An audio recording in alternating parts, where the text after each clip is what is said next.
سلطان صلاح الدین ایوبی نے کمرے میں ٹہلتے ہوئے آہ بھری اور کہا، قوم متحد ہو سکتی ہے اور ہو بھی جاتی ہے۔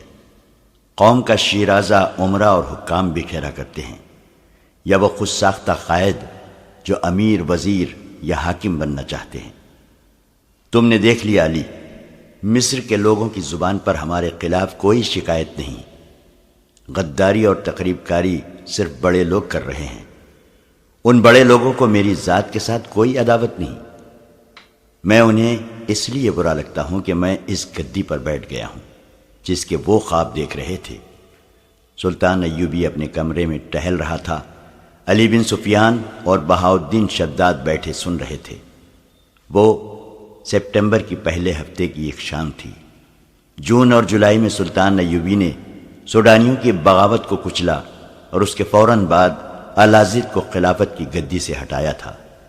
اس سے پہلے اس نے سوڈانیوں کی بغاوت کو نہایت اچھی جنگی حکمت عملی سے دبا کر سوڈانی فوج توڑ دی تھی، مگر بغاوت کرنے والے کسی بھی قائد، کماندار یا عسکری کو سزا نہیں دی تھی۔ ڈپلومیسی سے کام کیا تھا۔ اس طرح اس کی جنگی اہمیت کی بھی ڈھاک بیٹھ گئی تھی اور ڈپلومیسی کی بھی۔ اب کہ سوڈانیوں نے پھر سر اٹھایا تو سلطان ایوبی نے اس سر کو ہمیشہ کے لیے کچل دینے کے لیے پہلے تو میدان جنگ میں سوڈانیوں کی لاشوں کے انبار لگائے، پھر جو بھی پکڑا گیا اس کے عہدے اور رتبے کا خیال کیے بغیر اسے انتہائی سزا دی۔ اکثریت تو جلاد کے حوالے کیا اور باقی جو بچے انہیں لمبی قید میں ڈال دیا یا ملک بدر کر کے سوڈان کی طرف نکال دیا۔ آج 2 مہینے ہو گئے ہیں۔ سلطان ایوبی نے کہا، میں سلطنت کے انتظام اور قوم کی فلاح و بہبود کی طرف توجہ نہیں دے سکا۔ مجرم لائے جا رہے ہیں اور میں سوچ بچار کے بعد انہیں سزائے موت دیتا چلا جا رہا ہوں۔ یوں دل کو تکلیف ہو رہی ہے جیسے میں قتل عام کر رہا ہوں۔ میرے ہاتھوں مرنے والوں کی اکثریت مسلمانوں کی ہے۔ محترم امیر، بہاؤالدین شداد نے کہا، ایک کافر اور ایک مسلمان ایک ہی قسم کا گناہ کرے تو زیادہ سزا مسلمان کو ملنی چاہیے، کیونکہ اس تک اللہ کے سچے دین کی روشنی پہنچی، پھر بھی اس نے گناہ کیا۔ کافر تو عقل کا بھی اندھا ہے، مذہب کا بھی اندھا۔ آپ اس پر غم نہ کریں کہ آپ نے مسلمانوں کو سزا دی ہے۔ وہ غدار تھے، سلطنت اسلامیہ کے باغی تھے۔ انہوں نے اسلام کا نام مٹی میں ملانے کے لیے کافروں سے اتحاد کیا۔ میرا اصل غم یہ ہے شداد، سلطان ایوبی نے کہا، کہ میں حکمران بن کے مصر نہیں آیا۔ اگر مجھے حکومت کرنے کا نشہ ہوتا تو مصر کی موجودہ فضا میرے لیے سازگار تھی۔ جنہیں صرف امارت کی گدی سے پیار ہوتا ہے وہ سازشی ذہن کے حاکموں کو زیادہ پسند کرتے ہیں۔ وہ قوم کو کچھ دیے بغیر لوگوں کو دلکش مگر جھوٹے رنگوں کی تصویریں دکھاتے رہتے ہیں۔ اپنے ذاتی عملے میں شیطانی خصلت کے افراد کو رکھتے ہیں۔ وہ اپنے ماتحت حاکموں کو شہزادوں کا درجہ دیے رکھتے ہیں اور خود شہنشاہ بن جاتے ہیں۔ میں کہتا ہوں کہ مجھ سے یہ گدی لے لو، لیکن میرے راستے میں کوئی رکاوٹ کھڑی نہ کرنا۔ میں جو مقصد لے کر گھر سے نکلا ہوں وہ مجھے پورا کر لینے دو۔ نور الدین زنگی نے ہزاروں جانوں کی قربانی دے کر اور دریائے سیل کو عرب کے مجاہدوں کے خون سے سرخ کر کے شام اور مصر کا اتحاد قائم کیا ہے۔ مجھے اس متحد سلطنت کو وسعت دینی ہے۔ سوڈان کو مصر میں شامل کرنا ہے، فلسطین کو صلیبیوں سے چھڑانا ہے، صلیبیوں کو یورپ کے وسط میں لے جا کر کسی گوشے میں گھٹنوں بٹھانا ہے۔ اور مجھے یہ فتوحات اپنی حکمرانی کے لیے نہیں، اللہ کی حکمرانی کے لیے حاصل کرنی ہے۔ مگر مصر میرے لیے دلدل بن گیا ہے۔ وہ کون سا گوشہ ہے جہاں سازش، بغاوت اور غداری نہیں؟ ان تمام سازشوں کے پیچھے صلیبی ہیں۔ علی بن سفیان نے کہا، میں حیران ہوں کہ وہ کس بے دردی سے اپنی جوان لڑکیوں کو بے حیائی کی تربیت دے کر ہمارے خلاف استعمال کر رہے ہیں۔ ان لڑکیوں کی خوبصورتی کا اپنا جادو ہے، ان کا طلسم ان کی زبان میں ہے۔ زبان کا وار تلوار سے گہرا ہوتا ہے۔ سلطان ایوبی نے کہا، وہ عقل جو تمہاری کمزوریوں کو بھانپ سکتی ہے علی، وہ اپنی زبان سے ایسے انداز سے اور ایسے موقع پر اور ایسے الفاظ کہلوائے گی کہ تم اپنی تلوار نیام میں ڈال کر دشمن کے قدموں میں رکھ دو گے۔ صلیبیوں کے پاس دو ہی تو ہتھیار ہیں، الفاظ اور حیوانی جذبے، جسے انسانی جذبے پر غالب کرنے کے لیے وہ اپنی جوان اور خوبصورت لڑکیوں کو استعمال کر رہے ہیں۔ انہوں نے مسلمان امراء اور حکام کے دلوں سے مذہب تک نکال دیا ہے۔ صرف حکام نہیں امیر محترم، علی بن سفیان نے کہا، مصر کے عام لوگوں میں بھی بدکاری عام ہو گئی ہے۔ یہ صلیبیوں کا کمال ہے، دولت مند مسلمانوں کے گھروں میں بھی بے حیائی شروع ہو گئی ہے۔ یہی سب سے بڑا خطرہ ہے۔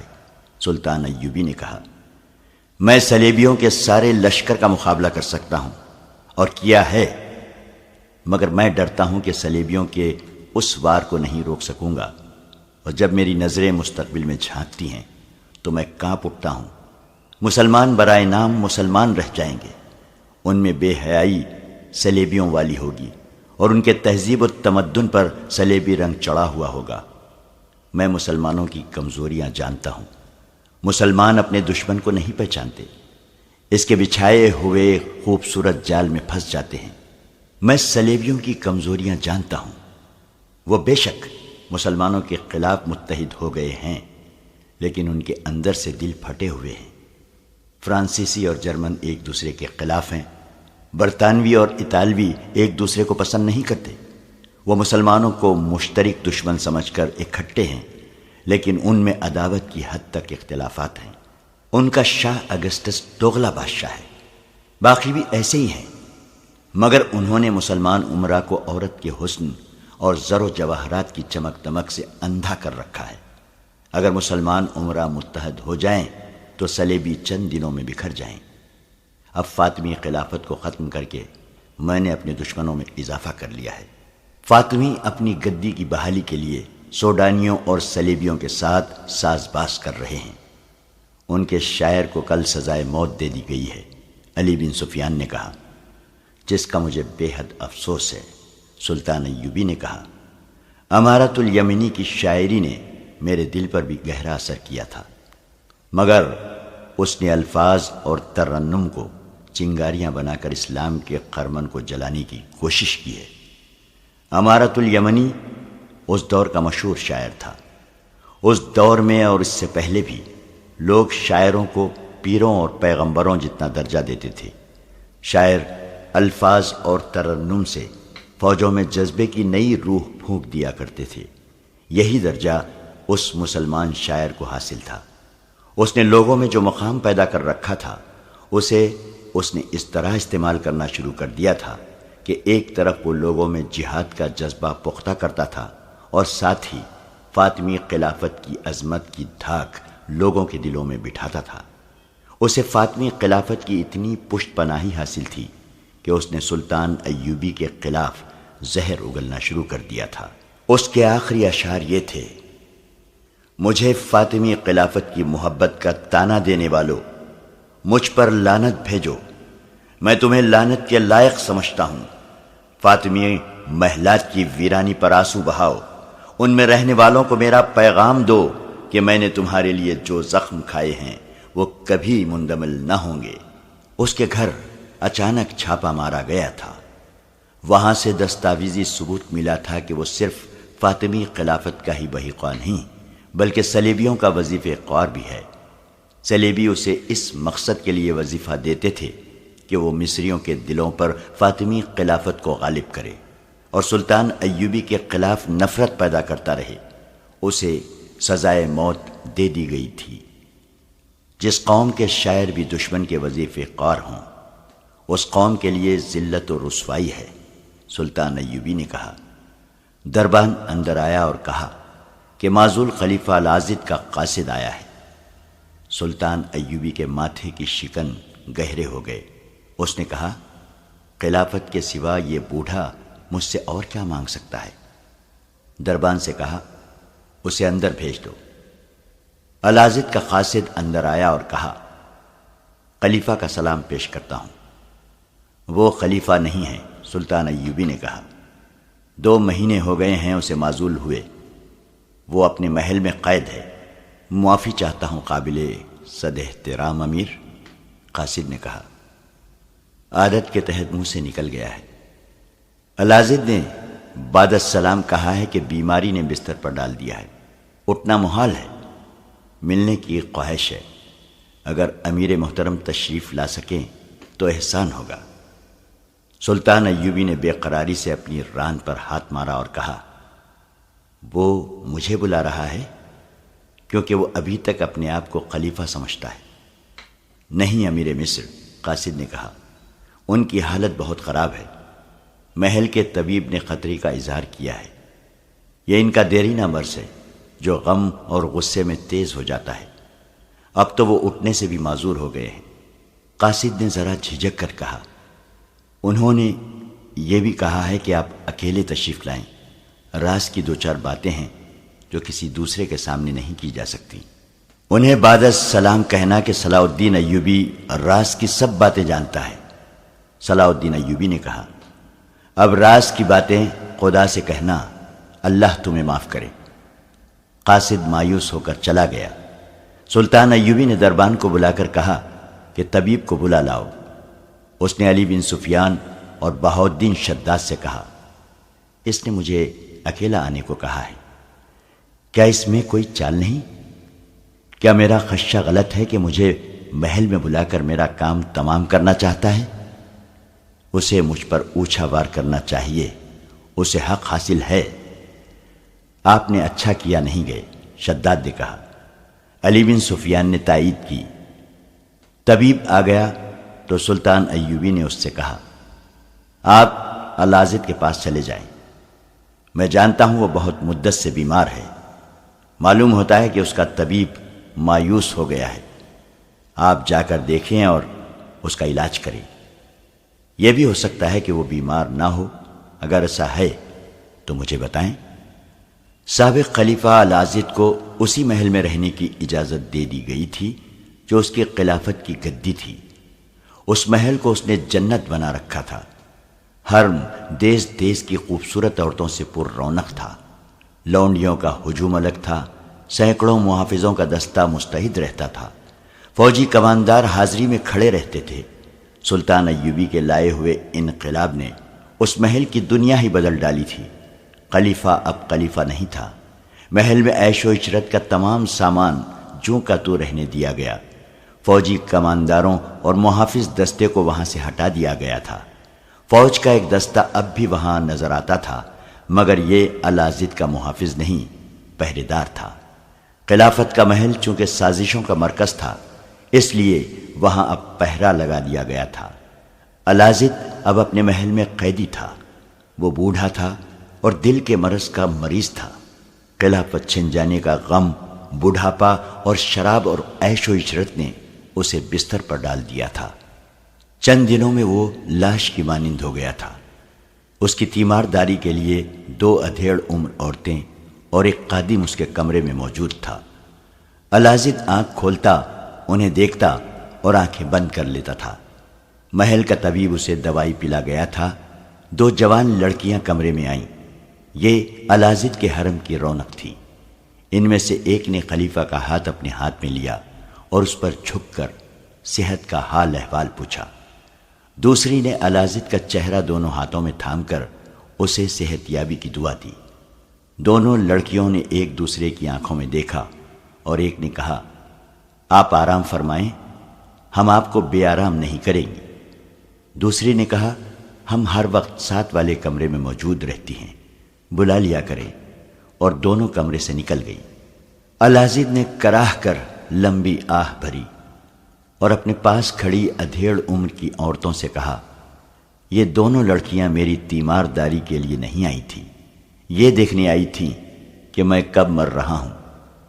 میں جانتا ہوں انہوں نے اپنی دوستیاں لگا رکھی ہیں، یہ گدھ ہیں، گدھ میرے مرنے کا انتظار کر رہی ہیں، ان کی نظر میرے مال اور دولت پر ہے۔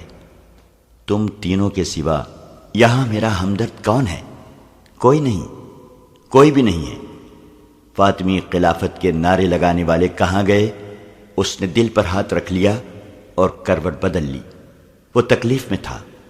اتنے میں قاصد کمرے میں آیا اور کہا، امیر مصر نے آنے سے انکار کر دیا ہے، اوہ بدنصیب صلاح الدین، الازد نے کراہنے کے لہجے میں کہا، میرے مرنے سے پہلے ایک بار تو آ جاتا۔ صدمے نے اس کی تکلیف میں اضافہ کر دیا۔ اس نے نحیف آواز میں رک رک کر کہا، اب تو میری لونڈیاں بھی میرے بلانے پر نہیں آتی، امیر مصر کیوں آئے گا؟ مجھے میرے گناہوں کی سزا مل رہی ہے، میرے خون کے رشتے بھی ٹوٹ گئے ہیں، ان میں سے بھی کوئی نہیں آیا۔ وہ میرے جنازے پر آئیں گے اور محل میں جو ہاتھ لگا اٹھا کر چلے جائیں گے۔ وہ کچھ دیر کراہتا رہا۔ دونوں تیمار دار عورتیں پریشانی کے عالم میں اس کی باتیں سنتی رہیں۔ ان کے پاس تسلی اور حوصلہ افزائی کے لیے بھی جیسے کوئی الفاظ نہیں رہے تھے۔ ان کے چہروں پر خوف ستاری تھا، جیسے وہ خدا کے اس قہر سے ڈر رہی تھیں جو بادشاہ کو گدا اور امیر کو فقیر بنا دیتا ہے۔ دونوں نے چونک کر دروازے کی طرف دیکھا۔ ایک سفید ریش بزرگ کھڑا تھا۔ وہ ذرا رک کر اندر آیا اور الازد کی نبض پر ہاتھ رکھ کر کہا، السلام علیکم، میں امیر مصر کا طبیب خاص ہوں، انہوں نے مجھے آپ کے علاج کے لیے بھیجا ہے۔ کیا امیر مصر میں اتنی سی بھی مروت نہیں رہی کہ آ کے مجھے دیکھ جاتا؟ الازد نے کہا، میرے بلانے پر بھی نہ آیا۔ اس کے متعلق میں کچھ نہیں کہہ سکتا، طبیب نے کہا، انہوں نے مجھے آپ کے علاج کے لیے بھیجا ہے، لیکن میں یہ کہنے کی جرات ضرور کروں گا کہ اتنے بڑے واقعے کے بعد جس میں باقاعدہ جنگ ہوئی اور ہزاروں جانیں ضائع ہو گئی، امیر مصر شاید یہاں نہیں آئیں گے۔ انہیں آپ کی صحت کی فکر ضرور ہے، اگر ایسا نہ ہوتا تو وہ مجھے آپ کے علاج کا حکم نہ دیتے۔ اس حالت میں آپ ایسی کوئی بات ذہن میں نہ لائیں جو آپ کے دل کو تکلیف دیتی ہے، ورنہ علاج نہیں ہو سکے گا۔ میرا علاج ہو چکا، الازد نے کہا۔ میرا ایک پیغام غور سے سن لو، صلاح الدین ایوبی کو لفظ بلفظ پہنچا دینا۔ میری نفس سے ہاتھ ہٹا لو، میں اب دنیا کی حکمت اور تمہاری دواؤں سے بے نیاز ہو چکا ہوں۔ سنو طبیب، صلاح الدین ایوبی سے کہنا کہ میں تمہارا دشمن نہ تھا، میں تمہارے دشمنوں کے جال میں آ گیا تھا۔ یہ بدقسمتی میری ہے یا صلاح الدین کی کہ میں اپنے گناہوں کا اعتراف اس وقت کر رہا ہوں جب میں ایک گھڑی کا مہمان ہوں۔ صلاح الدین ایوبی سے کہنا کہ میرے دل میں ہمیشہ تمہاری محبت رہی ہے اور تمہاری محبت کو ہی دل میں لیے دنیا سے رخصت ہو رہا ہوں۔ میرا جرم یہ ہے کہ میں نے زر و جواہرات اور حکمرانی کی محبت بھی اپنے دل میں پیدا کر لی جو اسلام کے احترام پر غالب آ گئی۔ آج سب نشے اتر گئے ہیں۔ وہ لوگ جو میرے پاؤں میں بیٹھا کرتے تھے وہ بیگانے ہو گئے۔ وہ لونڈیاں بھی میرے مرنے کی منتظر ہیں جو میرے اشاروں پر ناچا کرتی تھیں۔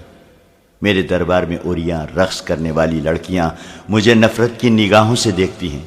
انسان کی سب سے بڑی غلطی یہ ہے کہ انسانوں کی باتوں میں آ کر خدا کو بھول جاتا ہے، اور یہ بھی بھول جاتا ہے کہ اسے خدا کے پاس جانا ہے جہاں کوئی انسان کسی انسان کے گناہوں کا بوجھ نہیں اٹھا سکتا۔ ان کمبختوں نے مجھے خدا بنا ڈالا، مگر آج جب حقیقی خدا کا بلاوا آیا ہے تو مجھ پر حقیقت روشن ہوئی ہے۔ میں نے اس کو نجات کا ذریعہ سمجھا ہے کہ اپنے گناہوں کا اعتراف کر لوں اور صلاح الدین کو ایسے خطروں سے خبردار کرتا جاؤں جن سے وہ شاید واقف نہیں۔ اس سے کہنا کہ میرے محافظ دستے کا سالار رجب زندہ ہے اور سوڈان میں کہیں روپوش ہے۔ وہ مجھے بتا کر گیا تھا کہ فاطمی خلافت کی بحالی کے لیے وہ سوڈانیوں اور قابل اعتماد مصریوں کی فوج تیار کرے گا اور وہ صلیبیوں سے جنگی اور مالی امداد لے گا۔ صلاح الدین ایوبی سے کہنا کہ اپنے محافظ دستے پر نظر رکھے، اکیلا باہر نہ نکلے، رات کو زیادہ محتاط رہے، کیونکہ رجب نے فدائیوں کے ساتھ ایوبی کے قتل کا منصوبہ بنا لیا ہے۔ اس سے کہنا کہ مصر تمہارے لیے آگ اگلنے والا پہاڑ ہے، تم جنہیں دوست سمجھتے ہو وہ بھی تمہارے دشمن ہیں، اور وہ جو تمہاری آواز کے ساتھ آواز ملا کر وسیع سلطنت اسلامیہ کے نعرے لگاتے ہیں ان میں بھی صلیبیوں کے پالے ہوئے سانپ موجود ہیں۔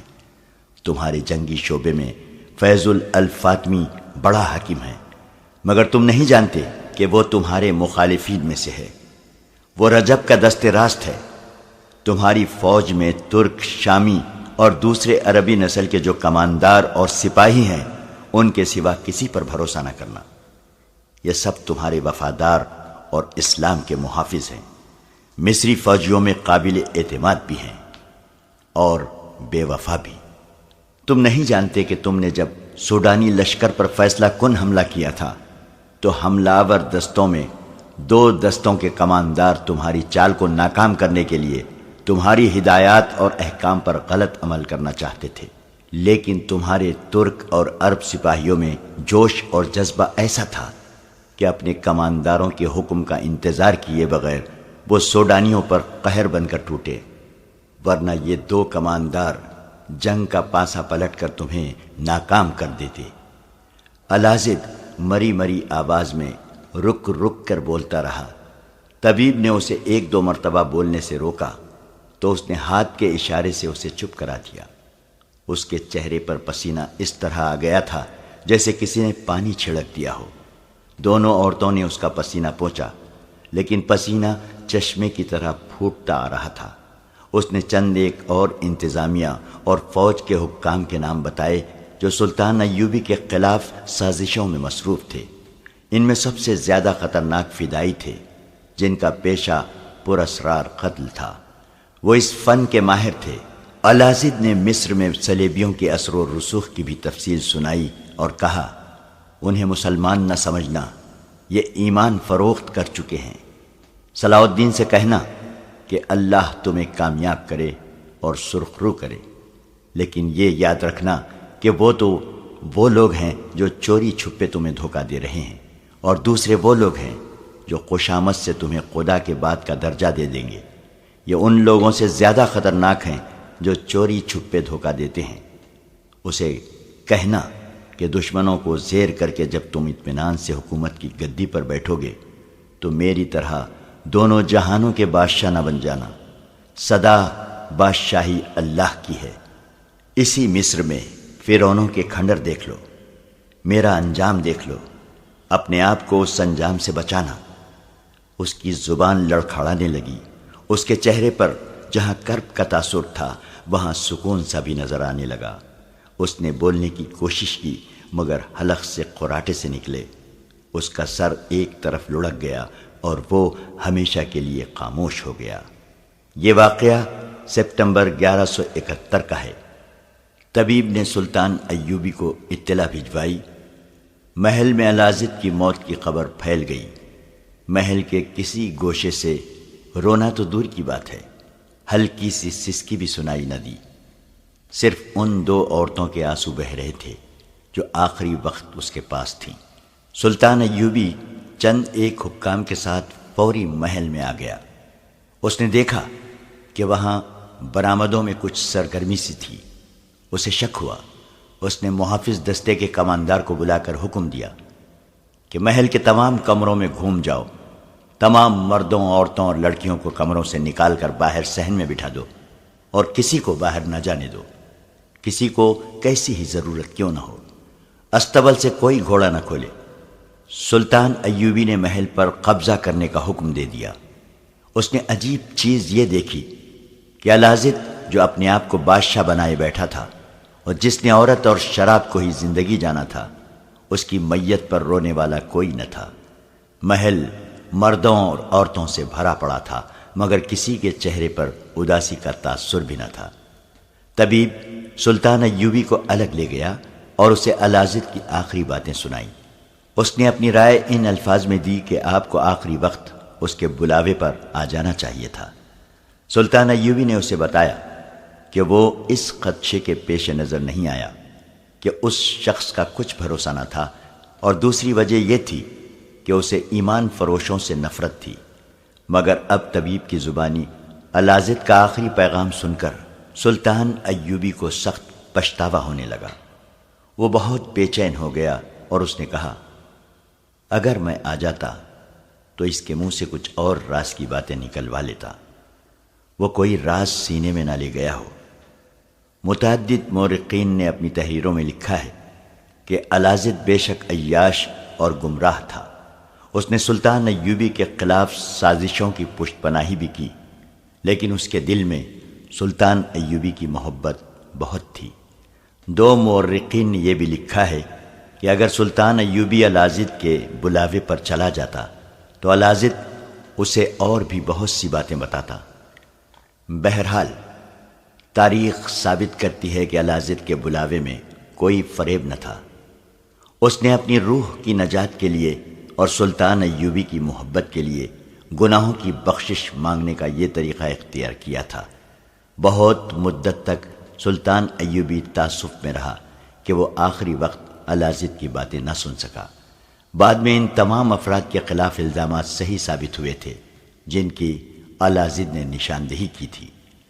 سلطان ایوبی نے ان تمام افراد کے نام علی بن سفیان کو دے کر حکم دیا کہ ان سب کے ساتھ اپنے جاسوس اور سراغ رساں لگا دو، لیکن کسی کو مکمل شہادت اور ثبوت کے بغیر گرفتار نہ کرنا۔ ایسے طریقے اختیار کرو کہ وہ عین موقع پر پکڑے جائیں، کہیں ایسا نہ ہو کہ کسی کے ساتھ بے انصافی ہو جائے۔ یہ احکام دے کر اس نے تحجیز و تکفین کے انتظامات کرائے۔ اسی شام الازد عام قبرستان میں دفن کر دیا گیا، جہاں تھوڑے ہی عرصے بعد قبر کا نام و نشان مٹ گیا۔ سلطان ایوبی نے محل کی تلاشی لی، وہاں سے اس قدر سونا، جواہرات اور بیش قیمت تحائف نکلے کہ سلطان ایوبی حیران رہ گیا۔ اس نے حرم کی تمام عورتوں اور جوان لڑکیوں کو علی بن سفیان کے حوالے کر دیا اور حکم دیا کہ معلوم کرو کون کہاں کی رہنے والی ہے۔ ان میں سے جو اپنے گھروں کو جانا چاہتی ہیں انہیں اپنی نگرانی میں گھروں تک پہنچا دو، اور ان میں جو غیر مسلم اور فرنگی ہیں ان کے متعلق پوری طرح چھان بین کر کے معلوم کرو کہ وہ کہاں سے آئی تھیں اور ان میں مشتبہ کون کون سی ہیں۔ مشتبہ کو آزاد نہ کیا جائے بلکہ اس سے معلومات حاصل کی جائیں۔ سلطان ایوبی نے محل سے برآمد ہونے والا مال و دولت ان تعلیمی اداروں، مدرسوں اور ہسپتالوں میں تقسیم کر دیا جو اس نے مصر میں کھولے تھے۔ الازد نے مرنے سے پہلے اپنے محافظ دستے کے سالار رجب کے متعلق بتایا تھا کہ وہ سوڈان میں روپوش ہے، جہاں وہ سلطان ایوبی کے خلاف فوج تیار کر رہا ہے اور وہ صلیبیوں سے بھی مدد لے گا۔ علی بن سفیان نے 6 ایسے جانباز منتخب کیے جو لڑاکا جاسوس تھے۔ ان کا کماندار رجب کو پہچانتا تھا۔ انہیں تاجروں کے بھیس میں سوڈان روانہ کر دیا گیا۔ انہیں یہ حکم دیا گیا تھا کہ ممکن ہو سکے تو اسے زندہ پکڑ لائیں ورنہ وہیں قتل کر دیں۔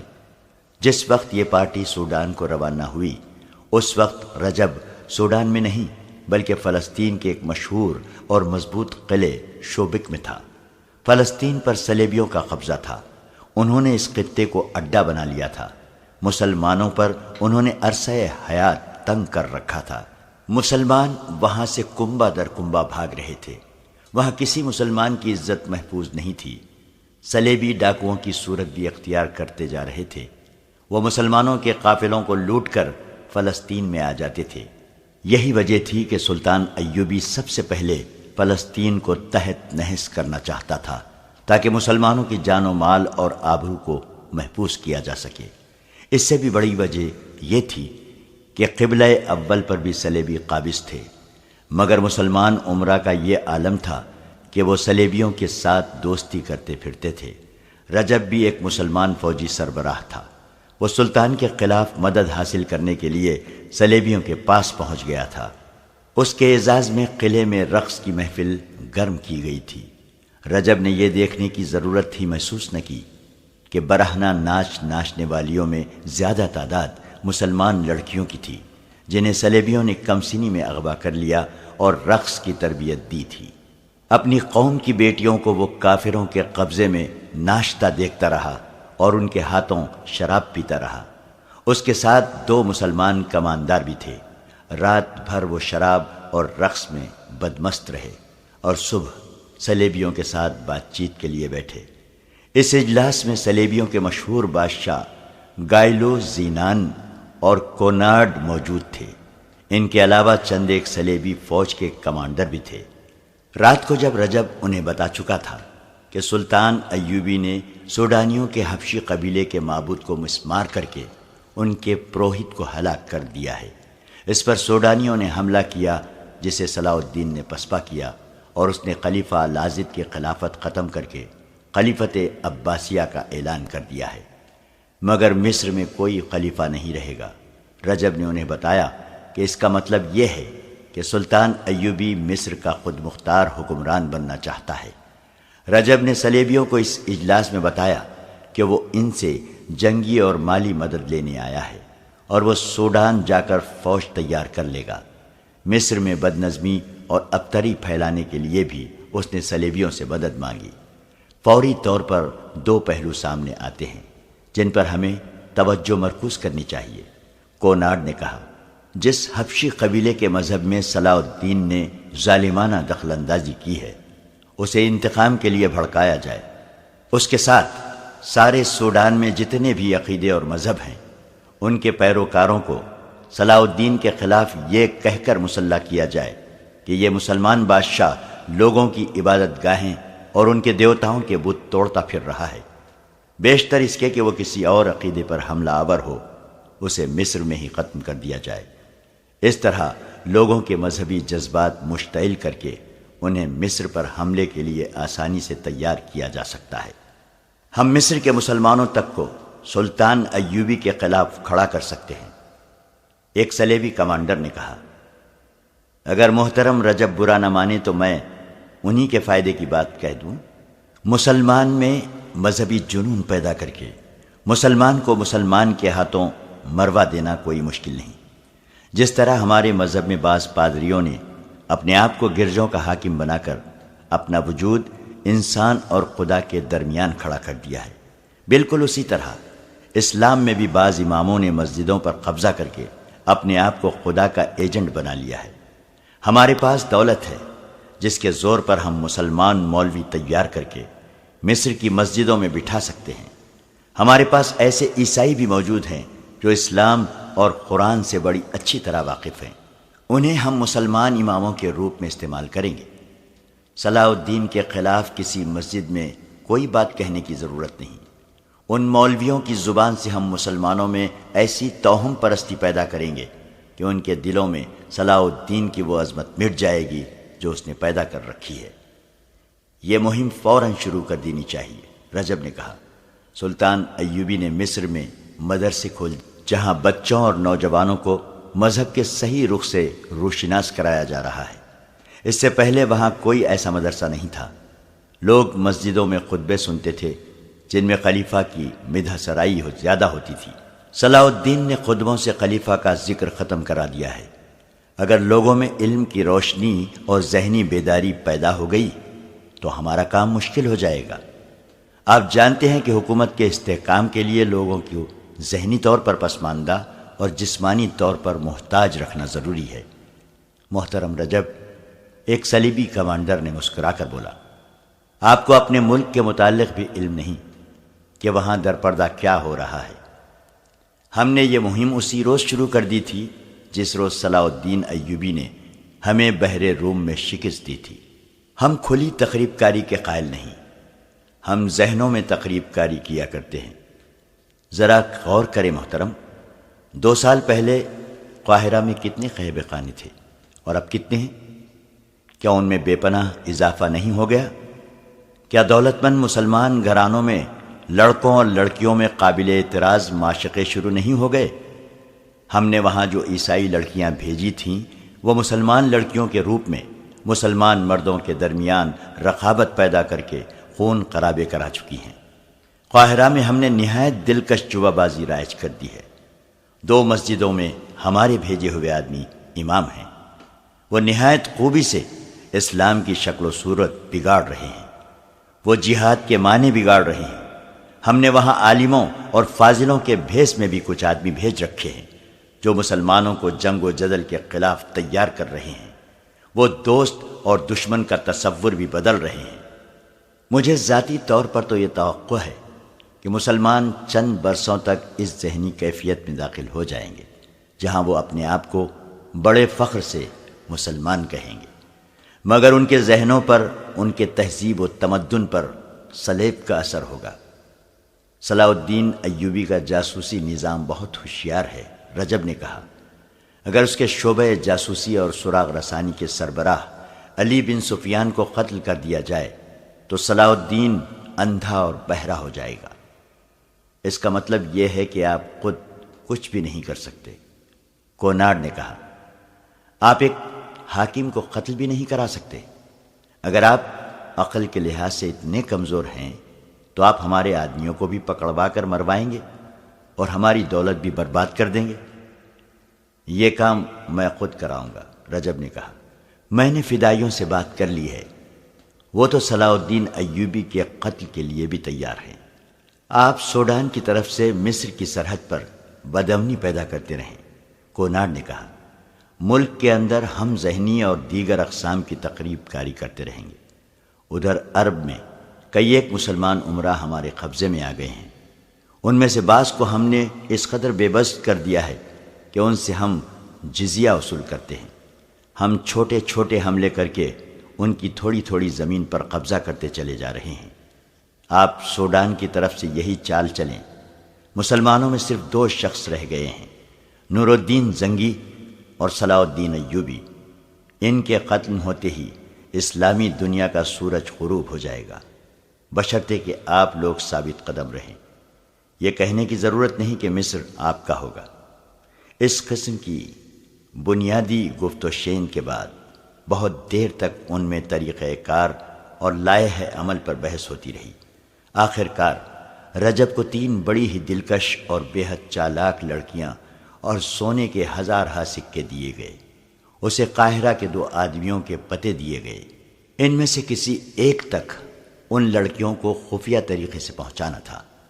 ان 2 آدمیوں میں سے ایک سلطان ایوبی کے جنگی شعبے کا ایک حاکم فیض الفاطمی تھا۔ رجب کو یہ نہیں بتایا گیا کہ لڑکیوں کو کس طرح استعمال کیا جائے، اسے اتنا ہی بتایا گیا کہ فیض الفاطمی کے ساتھ ان کا رابطہ ہے، وہ لڑکیوں کا استعمال جانتا ہے اور لڑکیوں کو بھی معلوم ہے کہ انہیں کیا کرنا ہے۔ یہ تینوں عرب اور مصر کی زبان روانی سے بول سکتی ہیں۔ اسی روز تینوں لڑکیاں اور 10 محافظ رجب کے ساتھ کر کے اسے روانہ کر دیا گیا۔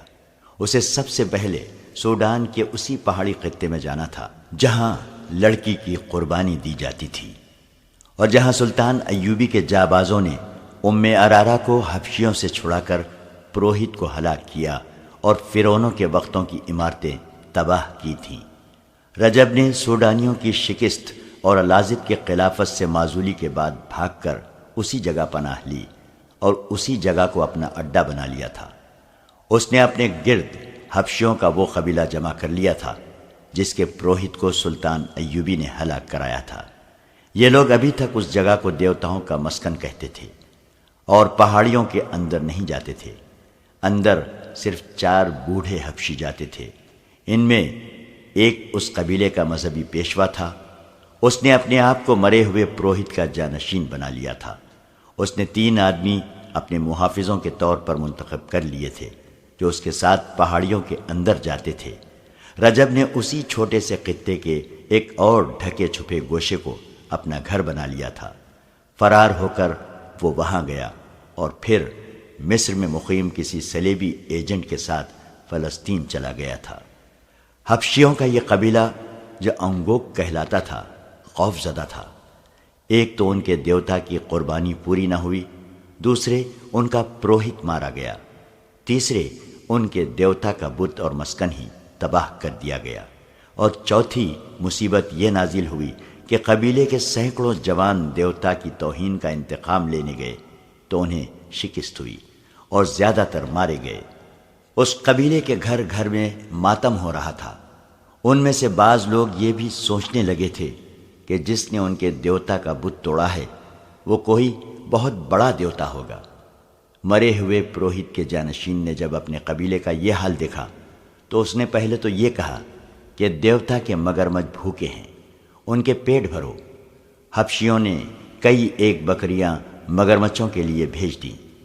ایک نے تو اونٹ پروہت کے حوالے کر دیا۔ یہ جانور کئی دنوں تک مگرمچھوں کی جھیل میں پھینکتے جاتے رہے مگر قبیلے سے خوف کم نہ ہوا۔ ایک رات نئے پروہت نے قبیلے کو پہاڑی جگہ سے باہر جمع کیا اور بتایا کہ اس نے دیوتاؤں تک رسائی حاصل کی ہے۔ دیوتاؤں نے یہ اشارہ دیا ہے کہ چونکہ وقت پر لڑکی کی قربانی نہیں ہوئی، اس لیے قبیلے پر یہ مصیبت نازل ہوئی ہے۔ دیوتاؤں نے کہا کہ اب بیک وقت 2 لڑکیوں کی قربانی دی جائے تو مصیبت ٹل سکتی ہے، ورنہ دیوتا سارے قبیلے کو چین نہیں لینے دیں گے۔ پروہت نے یہ بھی کہا کہ لڑکیاں انگوک کی نہ ہوں اور سوڈان کی بھی نہ ہوں، ان کا سفید فام ہونا ضروری ہے۔ اتنا سننا تھا کہ قبیلے کے بہت سے دلیر اور نڈر آدمی اٹھ کھڑے ہوئے۔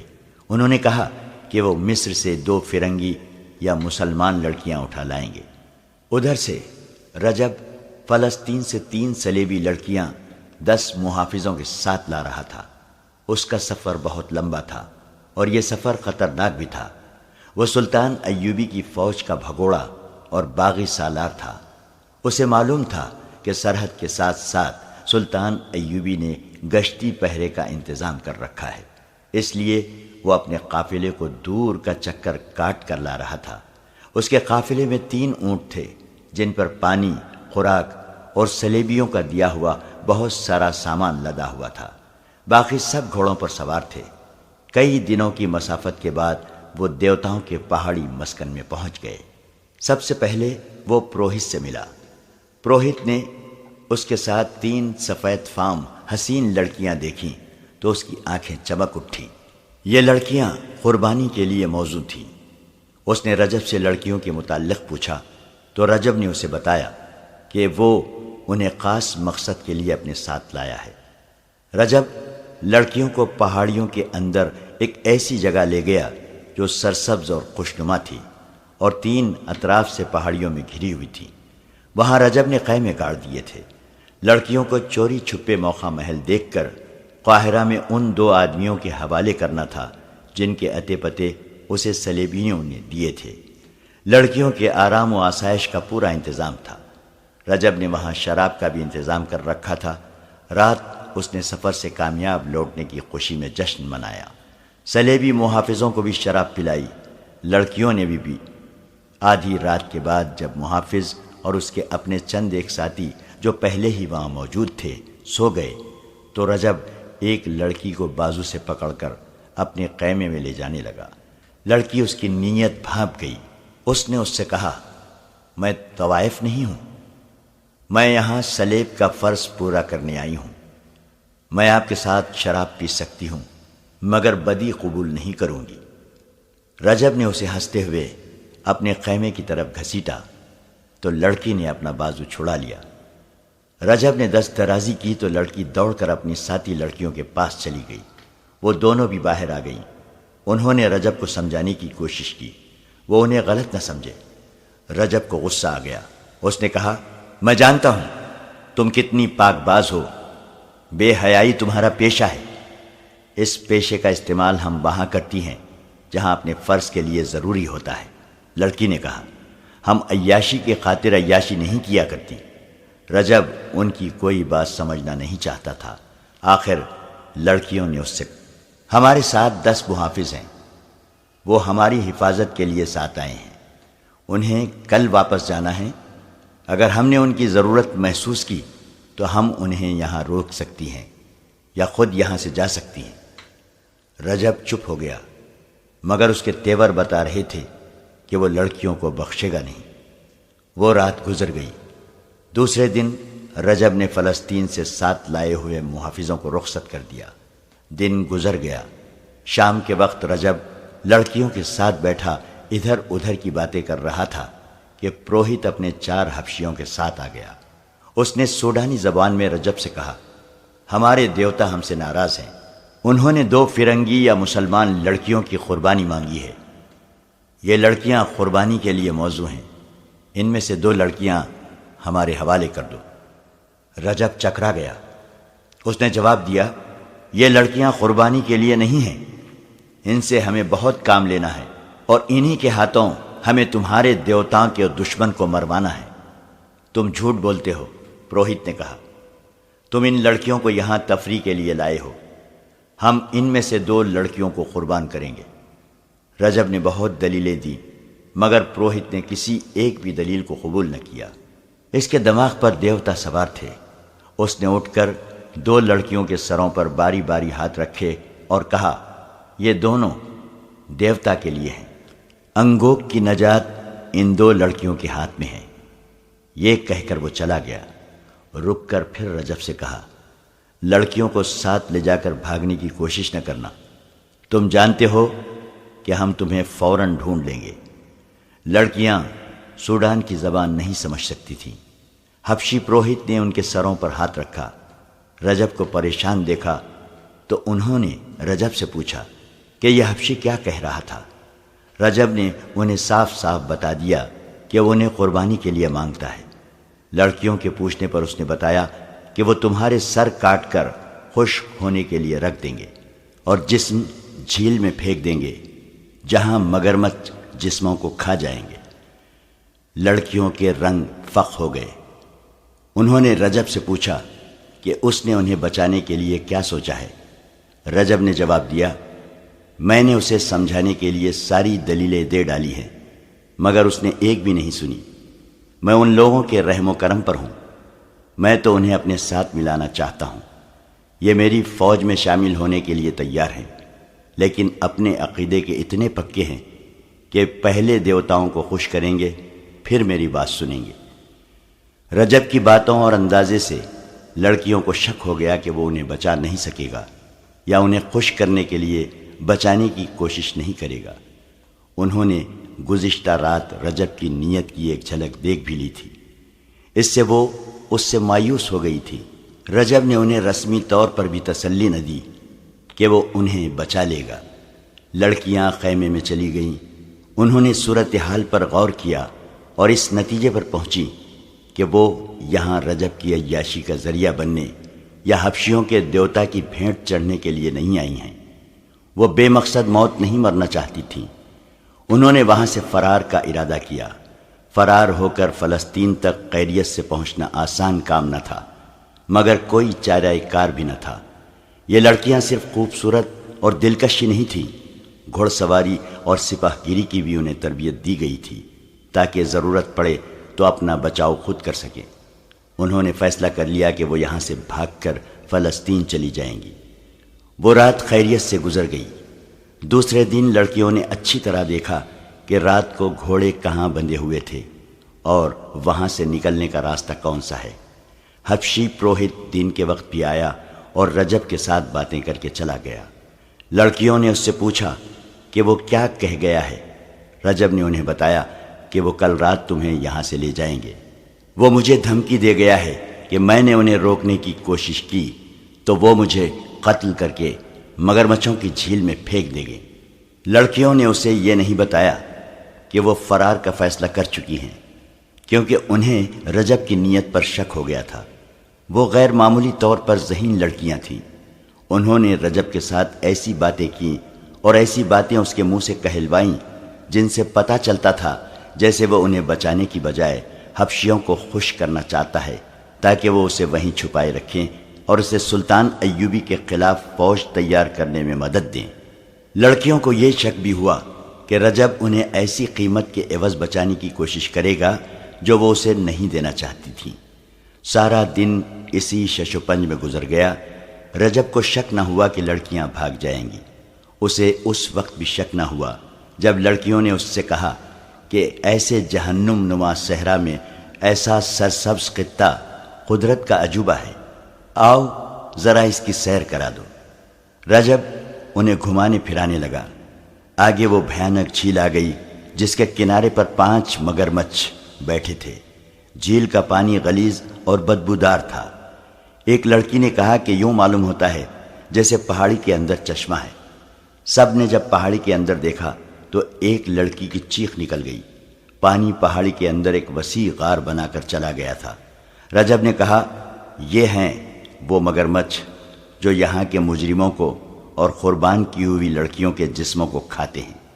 ایسا ہولناک منظر دیکھ کر لڑکیوں کے دلوں میں فرار کا ارادہ اور زیادہ پختہ ہو گیا۔ انہوں نے سیر کے بہانے فرار کا راستہ اچھی طرح دیکھ لیا اور ایسی نرم زمین دیکھ لی جس پر گھوڑوں کی قدموں کی آواز پیدا نہ ہو۔ ان کی سیر کی خواہش کے پیچھے یہی مقصد تھا۔ ادھر حبشی پروہت قریبی بستی میں بیٹھا قبیلے کو یہ خوشخبری سنا رہا تھا کہ قربانی کے لیے لڑکیاں مل گئی ہیں اور قربانی آج سے چوتھی رات دی جائے گی جو پورے چاند کی رات ہوگی۔ اور اس نے کہا کہ قربانی دیوتاؤں کے مسکن اور معبود کے کھنڈروں پر دی جائے گی۔ اس کے بعد ہم یہ معبود خود تیار کریں گے، اور جب یہ معبود تیار ہو جائے گا تو ہم اس قوم سے انتقام لیں گے جنہوں نے ہمارے دیوتا کی توہین کی ہے۔ نصف شب کا عمل تھا۔ رجب اور اس کے ساتھیوں کو لڑکیوں نے اپنے خصوصی فن کا مظاہرہ کرتے ہوئے اتنی شراب پلا دی تھی کہ ان کی بیداری کا قطرہ ہی ختم ہو گیا تھا۔ وہ بے ہوش پڑے تھے۔ لڑکیوں نے سفر کے لیے سامان باندھ لیا، 3 گھوڑوں پر زینے کسی سوار ہوئی اور اس نرم زمین پر گھوڑوں کو ڈال دیا جو انہوں نے دن کے وقت دیکھی تھی۔ اس خطے کے ایک حصے میں 4 حبشی موجود تھے، لیکن وہ سوئے ہوئے تھے اور دور تھے۔ انہیں معلوم تھا کہ یہاں سے کوئی بھاگنے کی جرت نہیں کر سکتا۔ اگر بھاگے گا تو صحرا اسے راستے میں ہی ختم کر دے گا۔ مگر لڑکیاں اس سرسبز، خوشنما اور ہولناک قید خانے سے نکل گئیں، اور وہ اسی راستے سے فلسطین جانا چاہتی تھیں جس راستے سے رجب انہیں لایا تھا۔ وہ تھی تو غیر معمولی طور پر ذہین، اور انہیں عسکری تربیت بھی دی گئی تھی، مگر انہیں یہ علم نہیں تھا کہ صحرا میں اس قدر فریب چھپے ہوئے ہیں جو دانش مندوں کو بھی عقل کا اندھا کر دیا کرتے ہیں۔ اتنے طویل صحرائی سفر پر لوگ قافلوں کی صورت میں نکلا کرتے تھے، اور ان کے پاس صحرا کی ہر آفت کا مقابلہ کرنے کا اہتمام ہوتا تھا۔ رات کے وقت تو صحرا سرد تھا۔ تینوں لڑکیوں نے اس جگہ سے کچھ دور تک گھوڑوں کو آہستہ آہستہ چلایا، پھر ایڑ لگا دی۔ گھوڑے سرپٹ دوڑنے لگے۔ بہت دور جا کر انہوں نے گھوڑوں کی رفتار کم کر دی۔ باقی رات گھوڑے اسی رفتار پر چلتے رہے۔ صبح طلوع ہوئی، اور جب سورج اوپر آیا تو لڑکیوں کے ارد گرد ریت کے گول گول ٹیلے تھے، اور ان سے آگے ریتیلی مٹی کی اونچی اونچی پہاڑیاں کھڑی تھیں۔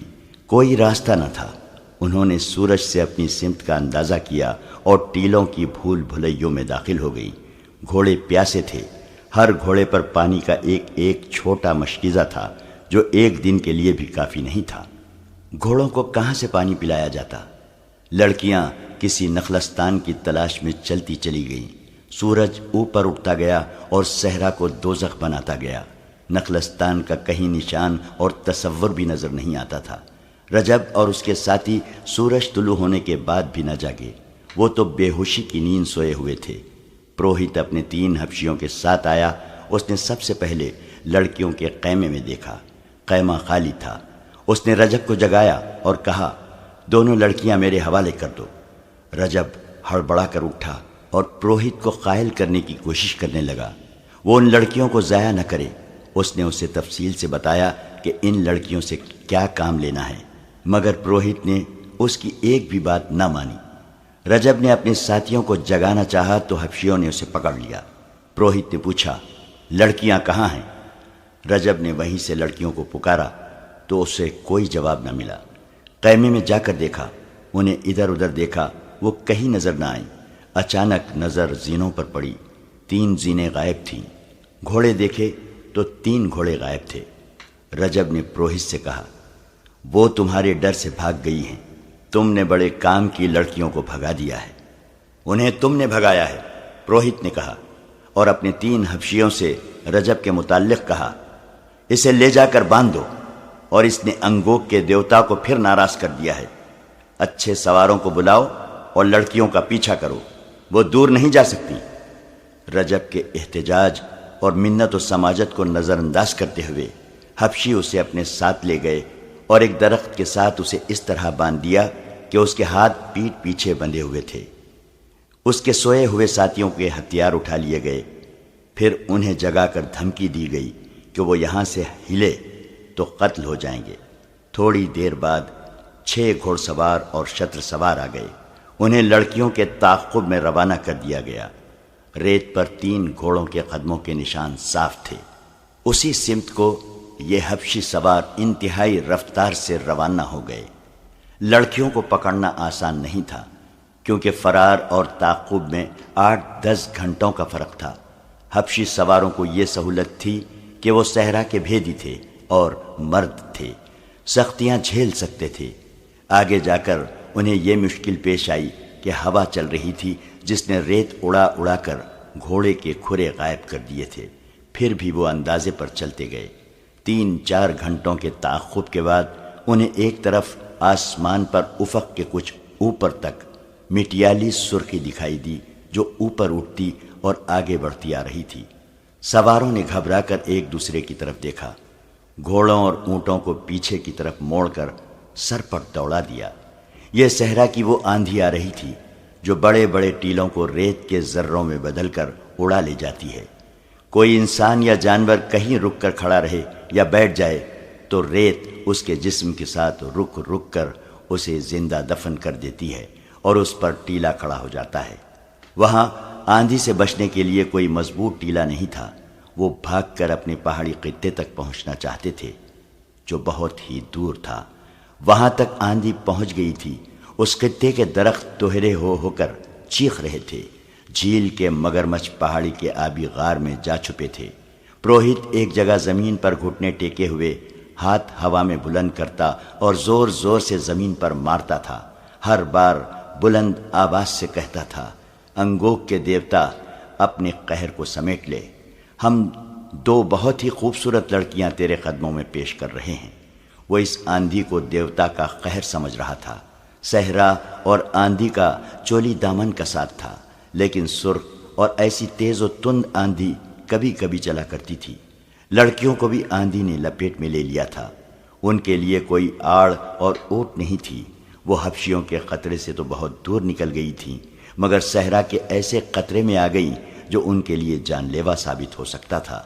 ان کے لیے دوسری مصیبت یہ آئی کہ ریت کی بوچھاڑوں اور آندھی کے زناٹوں سے گھبرا کر تینوں گھوڑے منہ زور اور بے لگام ہو کر دوڑ پڑے۔ وہ چونکہ اکٹھے بتکے تھے اس لیے اکٹھے ہی دوڑتے جا رہے تھے۔ اس سے یہ فائدہ تو ہوا کہ ریت میں دب جانے کا خطرہ نہ رہا، مگر یہ معلوم نہیں تھا کہ بے لگام گھوڑے کہاں جا کے رکیں گے اور وہ جگہ اصل راستے سے کتنی دور ہوگی۔ لڑکیوں میں اتنی ہمت نہیں تھی کہ گھوڑوں کو قابو میں کر لیتی، اور گھوڑوں میں اتنی ہمت نہیں تھی کہ زیادہ دور دوڑ سکتے۔ وہ پیاسے تھے اور آدھی رات سے مسلسل چل رہے تھے۔ تھکن اور پیاس گھوڑوں کو بے حال کرنے لگی۔ ایک گھوڑا منہ کے بل گرا۔ اس کی سوار لڑکی ایسی گری کہ گھوڑا اٹھا، اور جب پھر گرا تو لڑکی اس کے نیچے آ گئی۔ اسے مرنا ہی تھا۔ کچھ اور آگے گئے تو ایک گھوڑے کا تنگ ڈھیلا ہو گیا، زین ایک طرف لڑک گئی۔ اس کی سوار اسی پہلو پر گری، مگر بایاں پاؤں رکاب میں پھنس گیا۔ لڑکی زمین پر گھسیٹی جانے لگی۔ تیسری لڑکی اس کی کوئی مدد نہیں کر سکتی تھی۔ اس کا اپنا گھوڑا بے قابو تھا۔ وہ اپنی ساتھی کی چیخیں سنتی رہی، پھر چیخیں خاموش ہو گئی اور وہ لڑکی کی لاش کو گھوڑے کے ساتھ زمین پر جاتا دیکھتی رہی۔ اس پر دہشت طاری ہو گئی۔ وہ کتنی ہی دلیر کیوں نہ تھی، آخر لڑکی تھی۔ زور زور سے رونے لگی۔ ڈھیلی زین والا گھوڑا یک لخت رک گیا۔ تیسری لڑکی اپنا گھوڑا روک نہ سکی۔ اس نے پیچھے دیکھا۔ آندھی میں اسے کچھ نظر نہ آیا کہ اس گھوڑے کا کیا حشر ہوا۔ لڑکی تو یقیناً مر چکی تھی۔ تیسری لڑکی اکیلی رہ گئی۔ اس نے رکابوں سے پاؤں ذرا پیچھے کر لیے۔ اس کی دہشت زدگی کا یہ عالم تھا کہ اس نے گھوڑے کی لگام چھوڑ کر ہاتھ آسمان کی طرف اٹھا کر جوڑ دیے اور گلا پھاڑ کر خدا کو پکارنے لگی، میرے عظیم خدا، آسمانوں کے خدا، میرے گناہ معاف کر دے۔ میں گناہ گار ہوں، میرا بال بال گناہ گار ہے۔ گناہ کرنے آئی تھی، میں نے گناہوں میں پرورش پائی ہے۔ میرے خدا، میں اس وقت بھی بہت چھوٹی تھی جب مجھے بڑوں نے گناہوں کے راستے پر ڈالا تھا۔ انہوں نے مجھے گناہوں کے سبق دیتے جوان کیا اور کہا کہ جاؤ مردوں کو اپنے حسن اور اپنے جسم سے گمراہ کرو، ان کے ہاتھوں انسانوں کو قتل کراؤ، جھوٹ بولو، فریب دو اور بدکار بن جاؤ۔ انہوں نے بتایا تھا کہ یہ صلیب کا فرض ہے، تم پورا کرو گی تو جنت میں جاؤ گی۔ وہ پاگلوں کی طرح چلا رہی تھی اور اس کے گھوڑے کی رفتار گھٹتی جا رہی تھی۔ زار و خطار روتے ہوئے اس نے خدا سے کہا، تیرا جو مذہب سچا ہے مجھے اسی کا معجزہ دکھا۔ اس کے عقیدے متزلزل ہو گئے تھے۔ گناہوں کے احساس نے اس کے دماغ پر قابو پا لیا تھا، موت کے خوف نے اسے فراموش کرا دیا تھا کہ اس کا مذہب کیا ہے۔ اسے اپنا ماضی گناہوں میں ڈوبا ہوا نظر آ رہا تھا۔ اس کے دل میں یہ احساس بیدار ہوتا جا رہا تھا کہ وہ مردوں کے استعمال کی چیز ہے اور اسے دھوکے اور فریب کے لیے استعمال کیا جا رہا ہے، اور اب سزا صرف اس اکیلی کو مل رہی ہے۔ اسے غشی کی لہر آئی اور گزر گئی۔ اس نے دھاڑ ماری اور سر کو جھٹک کر بلند آواز سے کہا، میری مدد کر میرے خدا، میں ابھی مرنا نہیں چاہتی۔ اور اس کے ساتھ ہی اسے یاد آ گیا کہ وہ یتیم بچی ہے۔ موت کے سامنے انسان ماضی کی طرف بھاگتا ہے، جو انسانی فطرت کا قدرتی رد عمل ہے۔ اس جوان لڑکی نے بھی ماضی میں پناہ لینے کی کوشش کی، مگر وہاں کچھ بھی نہ تھا۔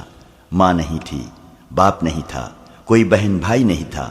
اسے یہی کچھ یاد آیا کہ صلیبیوں نے اسے پالا اور اس راہ پر ڈالا ہے جہاں وہ ایک بڑا ہی حسین دھوکہ بن گئی تھی۔ اسے اپنے آپ سے نفرت ہونے لگی۔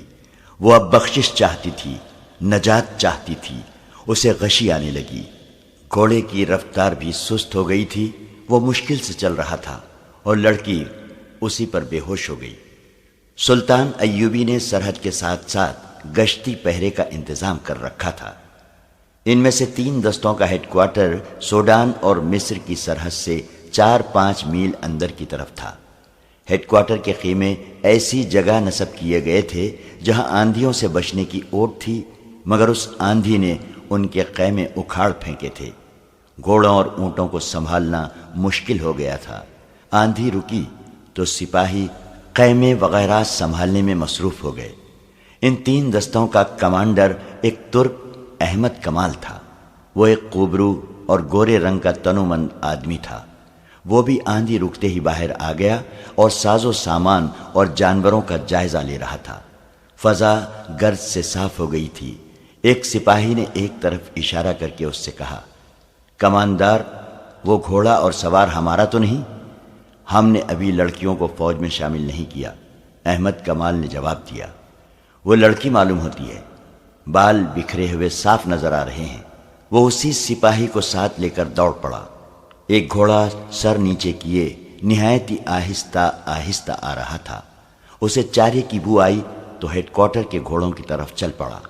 گھوڑے پر ایک لڑکی اس طرح سوار تھی کہ اس کے بازو گھوڑے کی گردن کے ادھر ادھر تھے، اور لڑکی آگے کو اس طرح جھکی ہوئی تھی کہ اس کا سر گھوڑے کی گردن سے ذرا پیچھے تھا۔ لڑکی کے بال بکھر کر آگے آ گئے تھے۔ احمد کمال کے پہنچنے تک گھوڑا وہاں بندھے ہوئے گھوڑوں کے پاس جا کر ان کا چارہ کھانے لگا تھا۔ احمد کمال نے لڑکی کے پاؤں رکابوں سے نکالے اور اسے گھوڑے سے اتار کر بازوؤں پر اٹھا لیا۔ سپاہی سے کہا، زندہ ہے، فرنگی معلوم ہوتی ہے، اس کے گھوڑے کو پانی پلاؤ۔ وہ لڑکی کو اپنے خیمے میں لے گیا۔ لڑکی کے بال ریس سے اٹے ہوئے تھے۔ احمد کمال نے اس کے منہ پر پانی کے چھینٹے مارے، پھر منہ میں پانی کے قطرے ٹپکانے لگا۔ لڑکی نے آنکھیں کھول دی۔ 2-4 لمحے احمد کمال کو حیرت سے دیکھتی رہی اور اچانک اٹھ کر بیٹھ گئی۔ احمد کمال کا رنگ گورا دیکھ کر اس نے انگریزی میں پوچھا، میں فلسطین میں ہوں؟ احمد کمال نے سر ہلا کر اسے سمجھانا چاہا کہ میں یہ زبان نہیں سمجھتا۔ لڑکی نے عربی زبان میں پوچھا، تم کون ہو؟ میں کہاں ہوں؟ میں اسلامی فوج کا معمولی سا کماندار ہوں، احمد کمال نے جواب دیا۔ اور تم مصر میں ہو؟ لڑکی کی آنکھیں ابل پڑی اور وہ اس قدر گھبرائی جیسے پھر بے ہوش ہو جائے گی۔ احمد کمال نے کہا، ڈرو نہیں، سنبھالو اپنے آپ کو۔ اس نے اس کے سر پر شفقت سے ہاتھ پھیرا اور کہا، میں جان گیا ہوں کہ تم فرنگی ہو، میری مہمان ہو، ڈرنے کی کوئی وجہ نہیں۔ اس نے ایک سپاہی کو بلایا اور لڑکی کے لیے پانی اور کھانا منگوایا۔ لڑکی نے لپک کر پانی کا پیالہ اٹھا لیا اور منہ سے لگا کر بے صبری سے پینے لگی۔ احمد کمال نے پیالہ اس کے ہونٹوں سے ہٹا کر کہا، آہستہ، پہلے کھانا کھا لو، پانی بعد میں پینا۔ لڑکی نے گوشت کا ایک ٹکڑا اٹھا لیا، پھر وہ کھانا کھاتی رہی اور پانی پیتی رہی۔ اس کے چہرے پر رونق واپس آ گئی۔